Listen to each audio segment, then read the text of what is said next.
Bien, muy controvertido caso, este incidente terrible para los Estados Unidos, que es el intento de asesinato al presidente Trump. Esto es lo que opina el académico, el doctor Eduardo Sabugal, aquí en Sin Censura.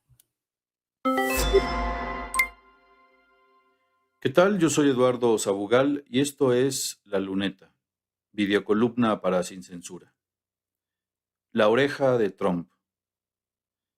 En 1978, el filósofo francés Jean Baudrillard, en su libro titulado Cultura y Simulacro, escribió algo que casi explica proféticamente lo ocurrido en Estados Unidos de Norteamérica el pasado 13 de julio.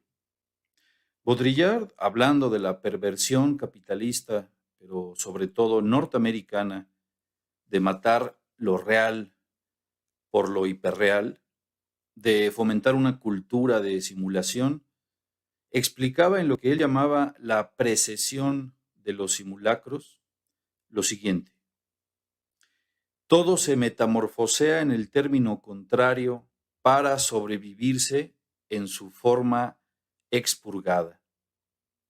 Todos los poderes, todas las instituciones, hablan de sí mismos por negación, para intentar, simulando la muerte, escapar a su agonía real. El poder quiere significar su propia muerte para recuperar algún brillo de existencia y legitimidad.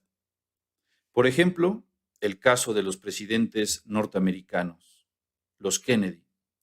Los Kennedy morían porque tenían aún cierta dimensión política. Los demás, Johnson, Nixon, Ford, debían contentarse con atentados de pacotilla a base de asesinatos simulados. Sin embargo, precisaban el aura de una amenaza artificial para ocultar que no eran más que marionetas del poder. Antaño, el rey debía morir, también el dios, y en ello residía su fuerza. En la actualidad, el líder se afana miserablemente en la comedia de su muerte a fin de preservar la gracia del poder. Sin embargo, esta gracia se ha perdido ya. Fin de la cita de Jean Baudrillard. Aún es pronto para entender y adjetivar lo que pasó en el mitin de Trump el pasado 13 de julio en Butler, Pensilvania. Aún es pronto incluso para saber el tamaño del abismo que hay entre lo que realmente pasó y lo que creemos que pasó, entre lo que pasó como espectáculo y lo que pasó como acontecimiento real, entre lo que capturaron y reprodujeron las cámaras y lo que pasó realmente. Sin embargo, todo apunta a que la oreja de Trump será un nuevo episodio en la historia de los casos clasificados, en los misterios sin resolver, en los simulacros de pantalla y en las maniobras político-histriónicas. ¿Quién se beneficiaría con rozarle la oreja a Trump con una bala? ¿Por qué? ¿Quiénes y con qué fines prepararían un montaje así? O de no ser un montaje, ¿quiénes, por qué, con qué fines intentarían asesinar al candidato? Las respuestas quizá se hallen en las elecciones de noviembre de este año 2024, o quizá mucho tiempo después, o quizá cuando inicie la guerra, o quizá nunca, como nunca se aclaró del todo el asesinato de Kennedy o el atentado a las Torres Gemelas.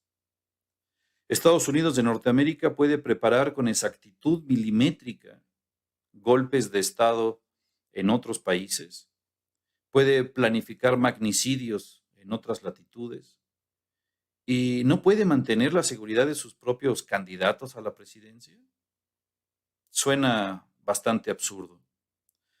La tecnología puede poner un artefacto en la Luna o en Marte incluso, pero no puede detectar a un joven de 20 años en una azotea. Aparentemente, el FBI identificó a Thomas Matthew Crooks, de 20 años, como el autor de los disparos contra Trump. La narrativa es inverosímil, no se sostiene.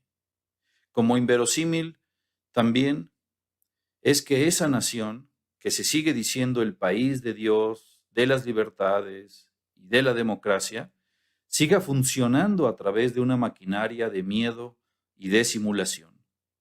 El espectáculo trágico cómico de lo político, los resortes del electorado, la pornografía de la violencia, la mercantilización de la existencia, ha calado profundo en una nación que se autodestruye y que pronto desaparecerá en su configuración actual.